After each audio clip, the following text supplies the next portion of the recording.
Fala galera, estamos aqui mais num Pod Vapo e hoje estamos aqui com ele, Rafael Negrão da Coda Shop. Seja muito bem-vindo, Rafa. Opa, muito obrigado, estou muito animado de estar aqui. Vamos Com embora. certeza, obrigado Rafa pela presença e já começa contando um pouquinho pra gente do seu início, né? Como é que foi? Conta um pouquinho pra gente da sua trajetória e um pouquinho da Coda também pra gente. Claro, beleza, vamos nessa. Bom, eu trabalho com comunicação aí há uns 10 anos e nos últimos 6 mais ou menos eu vim pra games. Não era tudo mato, mas as coisas já estavam muito bem construídas no mercado de games, mas hoje a gente vê que já mudou muito de quando eu entrei para agora. Assim, tanto o tipo de game que está em alta, quanto como produzir conteúdo para games, né? Então é o que a gente estava falando agora há pouco, né? As plataformas mudaram muito. Depois a gente entra nesse ponto. Mas enfim, então estou nesse mercado há bastante tempo. E aí estou na Coda Shop há um ano, mais ou menos. E está sendo uma experiência incrível, que é uma plataforma, um e-commerce de itens de jogos e moedas em game. Então, você quer comprar o diamante do Free Fire ou o Code Point para jogar COD Mobile, você vai na Coda, aí você tem várias opções de meio de pagamento e você compra por lá de maneira segura, cai na hora na conta e tudo mais.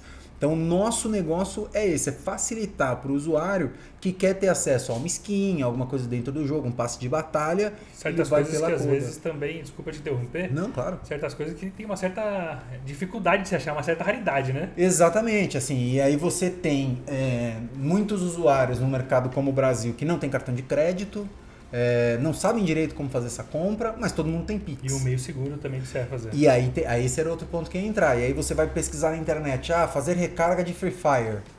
Como é que você vai saber que aquele site é seguro e tudo mais? Então dá esse medo, com certeza. Com certeza. E a gente entrou justamente por causa disso. E eu fico muito feliz de hoje ver assim, a quantidade de usuários que voltam para a Coda e os usuários novos que vêm.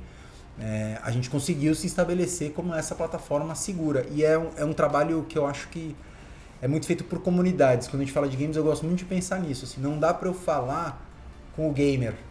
Quando eu estou falando com o usuário que joga Free Fire e com o cara que joga Mobile Legends, são comunicações diferentes e jeitos diferentes. É outro universo, né? É outro universo. Muda o jogo, muda o universo. E aí você tem que se posicionar como empresa. Como que eu vou defender a Coda para esse cara entender que é um lugar seguro, é um lugar onde ele encontra preços bons, ele pode pagar no cartão de crédito em 5 vezes, enfim, como que eu falo com esse cara, cada um, e aí é isso. Eu acho que aí também é um ponto forte que a gente pode falar que sente falta muito, que é o atendimento, esse bate-papo, o cliente sabe poder ter alguém para conversar, para tirar a dúvida dele, porque é muito difícil, né? Como é online, não vê o rosto de ninguém, não tá sentindo ali, não tem a conversa, acaba tendo essa pouquinho de receio, né? Com certeza, e assim, pra gente isso é um ponto muito importante de trabalhar, e eu acho que é um dos motivos do sucesso da Coda, que a gente tem uma equipe de suporte 24/7, então sempre tem alguém lá monitorando as coisas, a gente está sempre de olho no Reclame Aqui, caso tenha algum problema e tudo mais, a gente sempre atende o cliente para que não haja problemas, a gente percebe a diferença que faz. E um outro ponto que eu gosto muito de trabalhar, em várias empresas que eu trabalhei hoje na Coda, é como que a gente faz essa conversa com o cliente, não só quando dá um problema, mas como a gente cria uma conversa com ele sobre coisa boa, assim, que é ter uma rede social bacana, com vídeos legais sobre dica do jogo, novidades do passe de batalha de tal jogo e tudo mais, e você já está conversando com esse cliente sempre. Aí caso venha por algum acaso dar um problema numa transação, ou alguma coisa, o site está fora do ar, que são coisas que podem acontecer, esse cliente já está muito mais próximo. Ele vai falar, putz, por que não está dando certo? Eu queria e tal. Aí você vê às vezes o que é muito legal, quando você cria essa comunidade, eu acho que essa é a palavra, e aí vamos supor que por algum motivo, algum link não está funcionando no site, e alguém entra na rede social e começa a reclamar, mas não está funcionando. A própria comunidade às vezes vai e responde, fala, não, calma, deve ser alguma coisa, calma que já os caras da Coda estão ali para resolver. E aí é legal que você já tem essa credibilidade ali, confiança da própria comunidade, né? Exatamente, acho que é você fazer essa proximidade mesmo, e escutar a comunidade. Conta pra gente um pouquinho do Rafa pequenininho, o Rafinha, ele pensava em trabalhar com games, ele já jogava videogame quando era criança? Zero, quer dizer, eu jogava, mas nunca pensei em trabalhar com isso. Imagina, quando a gente era moleque, pensar em trabalhar com games era a vergonha da família, né? Como assim você vai trabalhar com games, filho? Mas foi muito doido, assim, eu jogava muito videogame, eu lembro que meu primeiro videogame foi um Mega Drive, muitos anos atrás.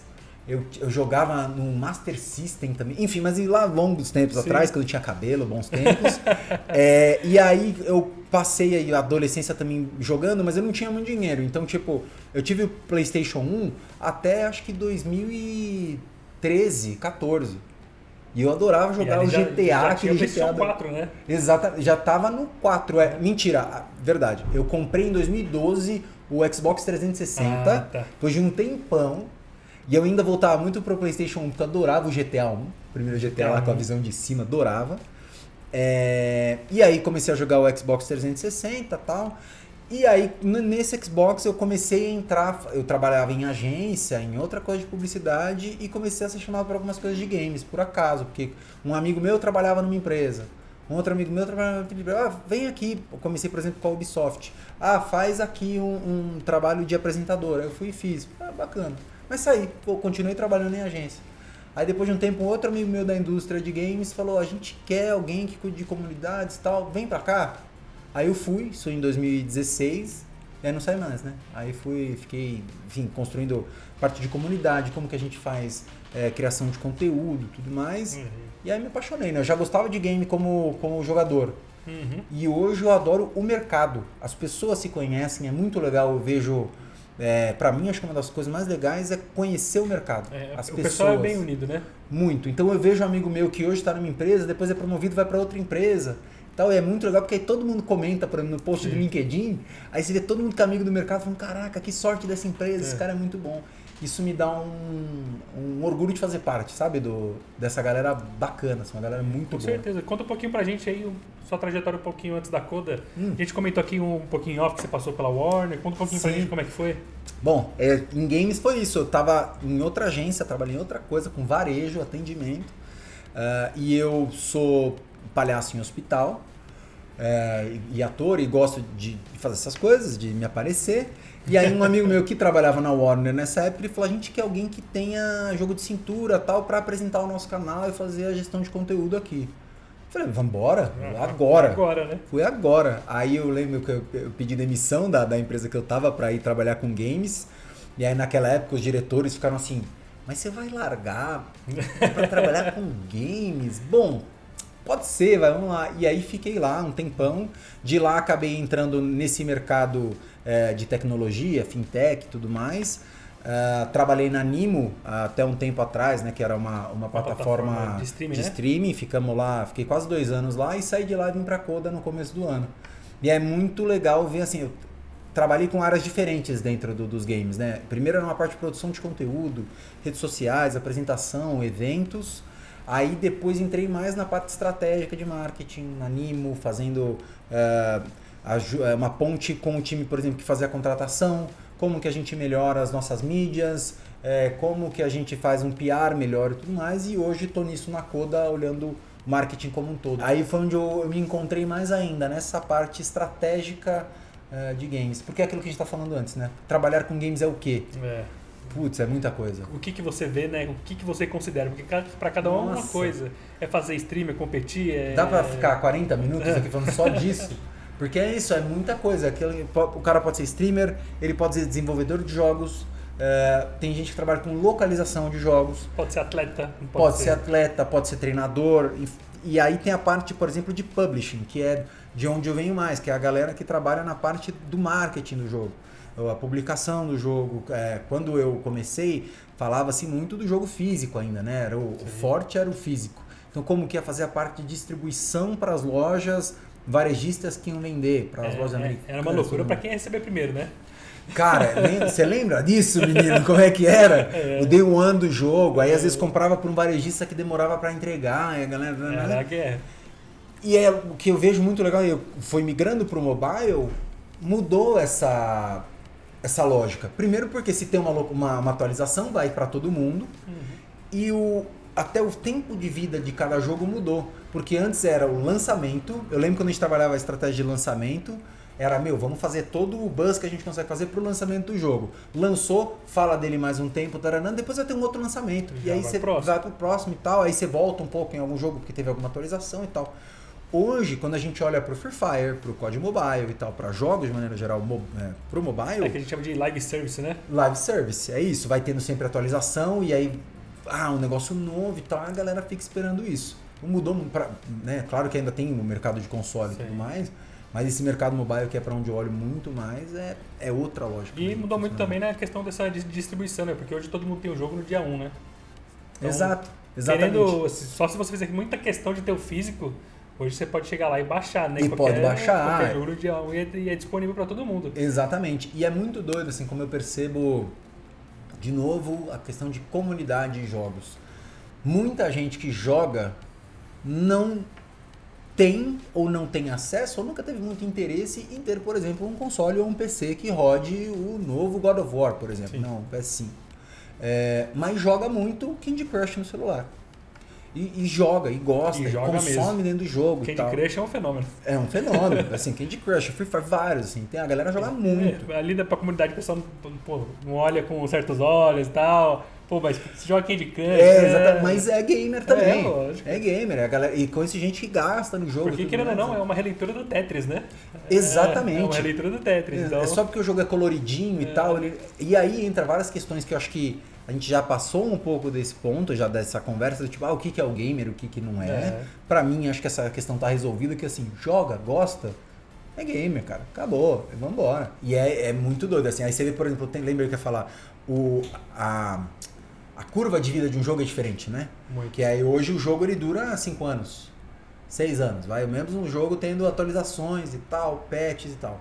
Antes era o jogo lançou aqui, aí ele tem talvez uma atualização dali 6 meses, alguma coisa, e depois para e começa a falar de outro jogo, quando era o jogo físico, né? Até porque jogos que hoje, podemos colocar assim, jogos que tem fim, né? Como você falou, o próprio God of War. Estamos aqui prestes ao lançamento dele. Sim.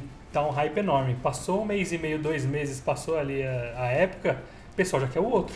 E eu lembro disso, que a gente teve esse aprendizado, aprendizado que eu tive depois de muitos anos de trabalho. A consultoria aqui exclusiva. Aqui já um aprendizado que depois de muitos anos trabalhando em campanha de jogo, eu olhava muito para jogos famosos que a gente tinha lá na Warner. E eu fui percebendo que o que mais dava certo não era falar do jogo que já tinha lançado, que era muito bom, tipo Batman Arkham Knight, que, cara, é uma obra de arte, é maravilhoso. Se eu falasse dele, que já tinha lançado, sei lá, 1 ano, e se eu falasse um pouquinho não lembro qual jogo agora, mas um jogo que ainda não tinha lançado, eu via nos views dos vídeos que o jogo que ainda não tinha lançado era muito maior. E a gente foi pensando, cara, vamos usar sempre a expectativa como driver. Tô doido pra jogar agora o novo jogo que saiu, que é no mesmo universo do Batman Arkham Knights, dos filhos do Batman, né? Exato, eu vou esquecer o nome, sou um péssimo gamer que esquece o nome dos jogos, mas sim, eu tenho alguns amigos jogando que viram e estão adorando. Um spoiler que não é mais spoiler, o Batman morre no começo do jogo. Cara, como assim você conta isso pra galera, meu? Não ouçam, corta. E aí tá todo mundo ali, tá o Robin, tem a Batgirl, tem todo mundo, e é no cenário que foi feito também o Arkham Knight, parece que tá bem legal. Cara, é muito legal. O Arkham Knight era muito legal. Eu lembro quando eu joguei na BGS de 2016, 2017, o do VR também. Acho que era Arkham VR que chamava, não lembro o nome. Cara, outra experiência muito legal. Assim. E acho que é isso que é muito legal quando a gente fala de games e de entretenimento como um todo. Você não tá falando de vender seguro de saúde pra pessoa. Você tá falando de um negócio que a pessoa consome desde criança, está no nosso imaginário. Você fala do Batman, de um personagem, você mexe no lúdico. E apesar de todo mundo ter que consumir seguro-saúde desde criança. Ah, não, sim, também tem isso, claro. Mas é que é menos legal você falar com certeza, o mexe benefício, com o lúdico, né? Exatamente, você mexe com a paixão. Com a paixão, com a brincadeira. E tem um outro lado também que é muito mais difícil, porque se você faz um post falando algo sobre o Batman, que, putz, alguém fez uma pesquisa errada, o Batman dos quadrinhos de 57... tava de vermelho, sei lá, qualquer coisa, vai vir alguém e falar assim, nossa, não estava, eu tenho essa edição, então é uma comunidade muito exigente. Muito exigente e muito estudiosa, porque eu diria, porque o pessoal quer saber de tudo, nos mínimos detalhes, muito. E ainda mais nessa polaridade que a gente tá hoje, de DC e Marvel. Cara, muito. Tanto que tá começando agora no mundo dos games também, né, então... tem essa polaridade toda. Então se você Total. erra um comentário aqui, o pessoal Cara, vai já ficar aconteceu, doido. inclusive, já aconteceu, a gente administrava várias páginas de conteúdos da Warner e a gente era especialista. A gente estudava muito cada um dos jogos. Eu lembro de um Até porque post que a imagino, gente né? fez. Ter essa parte de você errar, você tá publicando o jogo, deve ser muito Exatamente, complicado. assim, mas tinha um jogo que assim, a gente era especialista, a galera que trabalhava com a gente em todas as áreas era especialista, a gente errou uma palavra, uma terminologia, que era, eu não vou lembrar, tá? Mas era tipo, ao invés de ninja, falamos samurai, alguma coisa assim. Cara, mas foi uma chuva de comentários assim em alguns minutos. É o fim, né? E a gente usou aquilo a Acabou. favor, a gente falou, cara, muito bom estar testando você, e virou o jogo. Mas exige um nível, por isso que eu gosto muito de falar de marcas e games, que não dá, na minha concepção, pra marca olhar o gamer. Oi, gamer, você, você tá lá em cima você tá muito distante. É um nicho diferente. O cara que joga Free Fire, ele tem termos, um perfil totalmente diferente do palavras cara. que se usa só quando você tá ali no jogo com o pessoal jogando. Exatamente. Tem um próprio Troca, vocabulário. família, tal. Enfim, caso do Free Fire, cada um vai tendo a sua especificidade. E aí que eu falo, se você vai trabalhar com games, estude. Tem que viver de verdade. Tem que viver de verdade, porque pra você parecer o tiozão falando de mini-jogos, é um passo, assim, é uma comunidade muito conhecedora. Então, falando como você falou do início agora, pra quem tá começando nos jogos, conta pra gente um pouquinho do início da Coda, né? Você falou pra gente que começou ali, foi em Singapura ali o nascimento dela. Isso aí, nasceu em 2011. O objetivo dela de atingir o mercado de uma certa forma que também era novo, né? Porque querendo ou não, o mercado hoje é novo de games, né? Super, vai ter muita coisa. Mas pra quem tá nos games, acho que 10 anos, 9, mas hoje pra indústria ele ainda é novo. Ainda é novo. Então tem muita coisa pra gente poder agregar, né, nesse mercado, né? Nossa, então, daqui 20 anos a gente vai falar, putz, lá em 2022 era tudo mato, já tá gigantesco, né? Então acho que ainda vai crescer muito. A Coda nasceu em 2010 lá em Singapura, focada nessa facilidade de trazer conteúdos digitais para as pessoas. Então as pessoas queriam comprar seu conteúdo digital e através da Coda compravam. Não era focada só em games ainda, que era a Coda Payments, né? Não era focada só em games, era de maneira geral. Com o passar do tempo, eles foram percebendo que havia esse fit com o mercado de games. A galera de games queria ter mais facilidade na hora de fazer a compra do jogo. E aí eles foram entendendo, eu depois confirmo a data, 2013, 2014, que entrou a Coda Shop, assim, com o nome Coda Shop, para falar para o público de games. E aí foi expandindo. Em 2019 a gente começou a operação no Brasil. E desde então, hoje a gente está em mais de 60 países. E cresce cada vez mais. Assim. Então é um mercado muito grande que a Coda entendeu lá atrás que as pessoas querem, elas têm interesse, mas às vezes elas não sabem ou não tem como comprar. Fora que começou em 2019. Em 2019 que eu já tinha gasto de roupinha para personagem em jogo, não tá escrito, né? Exato. Cara, e é um mercado gigantesco. Quantas pessoas eu já não falei, falam assim, porque eu trabalho, né, com transação de jogo e tal, aí a galera compra skin. As pessoas compram roupinha no jogo? Como assim, né? Como assim? Você acredita, rapaz? Você acredita? Que Mas coisa? Por quê? Aí você fala, senta aqui, deixa eu te explicar. Entendeu? É porque tem uma questão de identificação, você tem o seu time, você tem a galera que joga, aí tipo, cada um tem o seu. Às vezes você joga sozinho, mas você gosta de ter. Você gosta daquela cor. Por quê? Porque sim. Por que você compra o tênis tal? Porque o cara quer, ele gosta. Querendo ou não, é aquela questão que a gente falou um pouquinho até do metaverso, né? A pessoa se enxerga 100%. No jogo ali, ela quer personificar ela. Então, aquela... Exatamente. Ou especificar o que o pessoal compra de skin de palhaço, de boneco, de desenho. É uma loucura, né, cara? Total, você vai ver. E isso é muito... Não vou falar antigo, porque games é novo, né? De maneira geral. Mas a pessoa às vezes fala, nossa, mas compra roupinha pra joguinho de celular. Fala, cara, mas... A galera faz isso pra jogo de PC há quantos anos já? Com LoL, The Sims, com The Sims, com o WoW, enfim, vários jogos já tem coisa de transação dentro do jogo. Então, é isso, cada vez... E aí a gente percebe, com o mobile, isso se democratizou muito mais. Então, alcançou muito mais pessoas. Antes ficava naquela galera geek, nerd, gamer... O gamer que fica que no foi seu... muito recriminada naquela época, né? Era Era uma esquisito, sociedade à parte, né? a parte da comunidade. Né? Desaparecia uma pessoa, né? Um ser humano que fica lá. E não, cara, todo mundo que gostava de jogar era gamer e tal. Só que tinha esse estigma que cada vez mais ele foi quebrando. E quando foi pro mobile, a galera jogando no busão. E aí acho que isso democratizou. E aí a gente começa a ter cada vez mais as pessoas entendendo. Eu consigo comprar uma roupinha do meu personagem e jogar com meu brother. Putz, aí às vezes dá de presente, eu já vi amigo, a gente vê às dá de vezes presente, cliente o que muito faz acontece, por exemplo, Fortnite e no Free Fire, por exemplo. Sim. Compra roupinha de jogo, comprei lá nos primórdios e vou morrer comprando também, não tem o que fazer, né? Mas tem essa parte também que movimenta o jogo. Por exemplo, eu acho muito legal que se faz no Fortnite, no Free Fire, que quando você lança um patch com novas skins. Sim. E dentro do próprio cenário do jogo vira uma temática daquilo. Então, por exemplo, que foi um sucesso que estourou aí mundialmente, que foi no Fortnite, tivemos skins do Dragon Ball, né? Teve o Goku lá. Sim. Teve o Goku e Goku soltando Kamehameha e trocando tiro, foi uma... explodiu a cabeça de muita gente. E todo mundo comprou. Quem joga Fortnite comprou aquilo lá. E Total. Fora o ambiente que se mexe e a estrutura. Então tinha lá o Neymar brigando com o Goku, É verdade. brigando com a Anitta e o pessoal vai que vai. É a personificação que se dá a dinamicidade do jogo, né? E eu acho que tem alguns pontos aí que você falou, talvez eu vá esquecer todos que passaram na minha cabeça, mas um que eu acho muito legal é esse pertencimento a essa comunidade. Tá todo mundo ali participando dessa brincadeira, no fim das contas, que cara, tem um ali jogando de Thanos, outro cara jogando de Batman, outro cara... E é muito legal, é divertido, é isso. Porque a gente tem o pessoal que...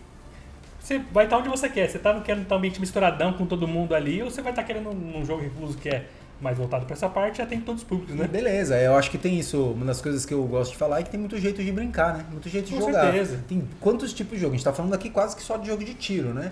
Mas tem jogo de estratégia, tem o Tetris que a gente falou, tem, né, o Candy Crush. Tem o LoL. O LoL, enfim, tem muitos jeitos de jogar. E aí tem jogos que você... O God of War mesmo.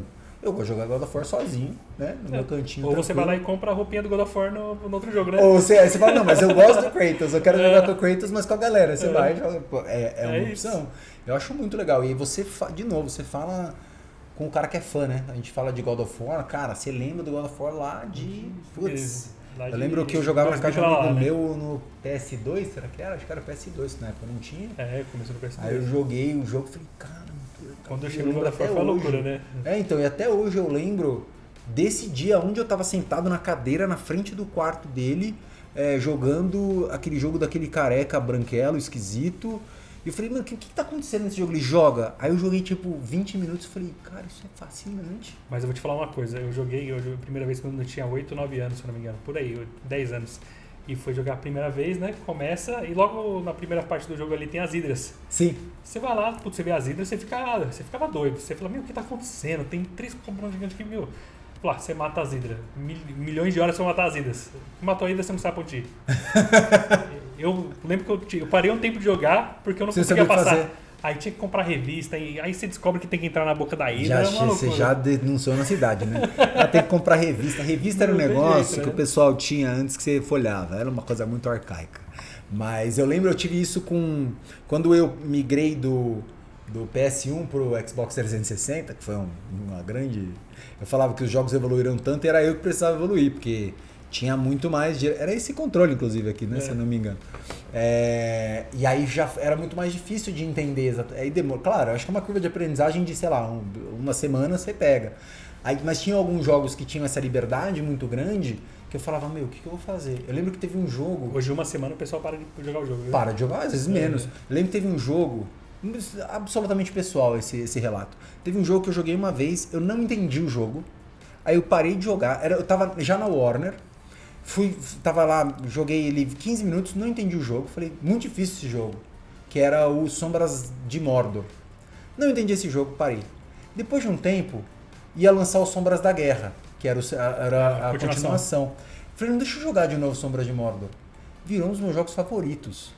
Que ali eu entendi o que eu precisava fazer e tal, como é que era a curva de aprendizagem, porque tem uma coisa de... Você não vai sair, vai direto no boss. Você vai fazendo um crescimento e tal. E virou um Você falando isso daí, muita gente vai se identificar, por exemplo, eu mesmo, tive essa parte com um jogo, não sei se você conhece, chamado Heavy Rain. Putz, maravilhoso. Eu joguei, é uma obra-prima esse jogo pra mim, e eu joguei, tinha 15 anos, 16, 17 anos por aí, não entendi nada. Falei, o que tá acontecendo aqui? Então, fui jogar agora com 20 e poucos anos, aí eu chorava o jogo todo. Você sabe que esse é um jogo que eu queria muito jogar. Falei, quando eu tiver um PS4 eu vou jogar. Aí eu peguei o PS4, comprei esse jogo. Eu joguei 10 minutos, desliguei e falei, eu não tenho estrutura emocional pra isso. É complicado. Não tenho estrutura emocional. Eu sabia o que ia acontecer logo no começo, que o cara sequestra e tal. Aí antes de chegar nisso... Sem spoiler. Não, sem spoiler, juro, é 15 minutos de jogo. Eu desliguei o videogame e falei, não sou obrigado, a vida é muito cruel e eu não vou fazer isso aqui comigo. O jogo todo, cara. E eu gastei, sei lá, R$150, né? Porque era ele junto com o... Era um bundle com outro jogo deles. O Beyond, né? Beyond Two Souls. Que eu joguei, adorei. Mas eu queria muito jogar o Heavy Rain. Falei, não, o Heavy Rain eu vou deixar pra depois porque eu quero muito. Falei, não dá. E olha como é legal, né? Mas o Heavy Rain pega muito. Cara, e é isso. Game é um negócio que, cara, mexe com paixão, com contação de história. É muito legal. Então trabalhar com isso é muito gratificante. Você tá trabalhando com um negócio que é divertido pra caramba. Falamos bastante aqui da parte desse mercado brasileiro. Conta pra gente desse início da Coda, como ela chegou aqui no Brasil e como é que foi essa parte para ela se inserir no mercado, né? Porque, querendo ou não, o brasileiro hoje é um dos públicos, se não o maior, que acaba consumindo esse tipo de material, né? Perfeito. Para chegar no mercado brasileiro, é sempre feito vários estudos, né? A gente tem um time de dados muito empenhado lá em Singapura para entender quais são os próximos mercados para qual a gente vai expandir. Vir para o Brasil foi uma decisão muito fácil. Porque a gente via que era um mercado que estava crescendo muito em mobile e crescia muito em consumo mesmo de mobile. E aí ainda tinha um plus, é um mercado pouco bancarizado, né? É um mercado que as pessoas não têm muito cartão de crédito, as pessoas querem consumir, a gente vê que as pessoas consomem e muitas vezes elas não têm como. Aí foi uma decisão muito fácil, a gente tem que estar lá. E a gente começou em 2019 e aí o nosso grande trunfo em todos os mercados que a gente está, e eu vejo isso muito no Brasil, é a gente fazer as parcerias certas. Então a gente tem ótimos acordos com as publishers, com as desenvolvedoras dos jogos, por exemplo, com a Activision para ter o Call of Duty Mobile na Coda, e a gente tem ótimos acordos com os meios de pagamento locais. Então no Brasil a gente tem Pix, tem cartão de crédito, tem PicPay, e aí você vai dando, então você está no meio do caminho essencial para esse jogador. Você tem os jogos que ele quer e você tem o acesso também ao meio de pagamento que ele quer para fazer aquela compra. E aí foi assim, desde 2019, aí achando o melhor jeito de fazer, fomos tendo cada vez mais jogos, cada vez vai chegando jogo novo e tudo mais, e aí vai expandindo para novas comunidades onde você consegue entrar e explicar o que é a Coda e tudo mais. A gente está, por exemplo, desde o começo do ano, com os jogos da Riot. E aí é uma outra comunidade que a gente não tinha muito acesso. E temos feito cada vez mais trabalho. É um outro universo, e assim, o cara que joga... né? Gigantesco. O cara que joga Valorant é o mesmo cara que joga Wild Rift? Às vezes pode até ser, mas... Mas é difícil, né? Mas é difícil, são públicos diferentes. O cara que joga LoL, ele pode até jogar Wild Rift também, porque às vezes ele tá fora do PC e quer jogar uma partida. Mas é isso, quando você fala de jogos da Riot, você não tá falando do mesmo cara. Então são perfis diferentes. Da mesma categoria, né? Cada categoria. Exatamente. E às vezes você tá falando até com o mesmo cara, mas em perfis diferentes de jogo. Às vezes o cara gosta muito de jogar Valorant, é viciado em Valorant, gasta em várias skins do Valorant, mas o Wild Rift ele joga for fun e fala, não vou gastar no Wild Rift porque eu jogo no meu mundo. E fora que parece que tem um switchzinho na nossa cabeça, né? Tá no meio ali do Valorant, você tá falando na forma, na gíria, no linguajar do pessoal ali. Exato. E mudou, vai jogar LoL, é outra parada também que você já começa a conversar de outro jeito. É um outro jeito são outros códigos, outro jeito de brincar. Às vezes são outros amigos que jogam. É muito difícil ter pessoal que joga o mesmo jogo e seguir. E seguir, né? Eu tenho alguns amigos que jogam comigo os mesmos jogos. Um deles é Valorant, inclusive faz tempo que eu não jogo, eles me expulsaram porque eu jogo muito mal, mas eu adoro jogar. Assim, eu lembro que legal, mas jogar bem é difícil, né? Eu não sei como é que as pessoas fazem. Sinceramente, eu nunca entendi alguém conseguir ter calma e não errar o tirinho no cara da frente. Porque assim, quando eu e mais um, eu começo a tremer. Não pode, eu posso ter tantas horas de jogo. Ali já... Eu falo, não, agora vai. Ai, caramba, a galera tá me vendo. Ai, morri. Ai. Você é o último que sobra. Quando sou eu que sobra e tem mais 3 no outro lado, eu já vou completamente desistido. Eu já falo, vambora, vai. Né? Eu já solto a arma, quase falo, vambora, pessoal, só acaba com isso. Eu não tenho essa estrutura emocional. Tanto que eu vejo pro player, cara, como que a cabeça desse cara está funcionando neste momento? eu não tenho estrutura emocional, assim. Então, pra mim, eu adoro jogar. Mas eu sei que eu não vou ser um profissional. E tá tudo bem. E tá tudo ótimo. E era muito engraçado, porque às vezes você entra numa comunidade que a galera tá querendo jogar sério, né? E aí eu jogando igual um palhaço. Ninguém quer perder, né? Ninguém pode quer ser perder. até eu. Joaquim Pô, Até eu também não queria perder. Eu tava jogando sério, sabe? Eu tô tentando Só aqui. que o nosso sério parece que não é sério. Só que eu sou ruim. Eu lembro que tinha um amigo meu que jogava comigo, e aí eu acho que é muito legal isso da comunidade, né? A gente jogava e ficava trocando ideia, aí tinha round que tava, sei lá, 12-1, e a gente tava com 12, né? 12, até 13, né? Acho que é isso. Tava 12-1. Aí eu falava, vamos ganhar, hein? Cara, esse cara é muito amigo meu até hoje. Ele ficava dias sem falar comigo, assim, porque você tá zicando o jogo. E até isso vira meio que zoeira. Aí quando começava a estar, sei lá, meio empatado, eu falava assim, não vou falar nada, porque depois se perder a culpa é minha. Aí tá, puta, é muito legal, né? Vira até expressão. Mas, pô, muito obrigado aqui, Rafa, pelo papo. Pra você ver, quando o papo é bom, o tempo voa, né, cara? Nem tinha começado ainda. E vou pedir pra você deixar aí suas redes sociais e falar o que o Rafa planeja pro futuro aí, junto com a Coda, e qual que é a visão, né, do mercado e dos games aí. Boa, vamos nessa. Bom, eu sou o Rafa Negrão, Rafa com PH, em todas as redes sociais, e a Coda você procura lá, Coda Shop _BR, e você vai achar também as nossas redes. Tem um monte de conteúdo legal, a gente tem investido muito em vídeos curtos e tudo mais. Então tem muita coisa bacana de diversos jogos. Porque a gente quer estar cada vez mais próximo da comunidade, vendo como que a galera consome, o que a galera gosta de ver. Porque a gente gosta, assim, isso é uma coisa que eu falo com certeza. A galera que trabalha na Coda Brasil, na Coda como um todo, mas a Coda Brasil que é que está mais próximo de mim, é apaixonada pelo que a gente faz. É apaixonada por games, cara. O patrão já deposita o aumento dele, porque tá puxando um saco aqui. Mas é verdade, né, nóis. pessoal? Mas é verdade, quando você ama o que faz é diferente, né? Cara, é outro esquema, é muito mais. As coisas fluem muito. Porque é isso, trabalhar dá trabalho, né? Tem muita coisa pra fazer. Mas, cara, você gosta de ver aquela comunidade engajando com aquilo, aí vai dando gás e a gente adora fazer isso. Obrigado, Rafa. Valeu, pessoal.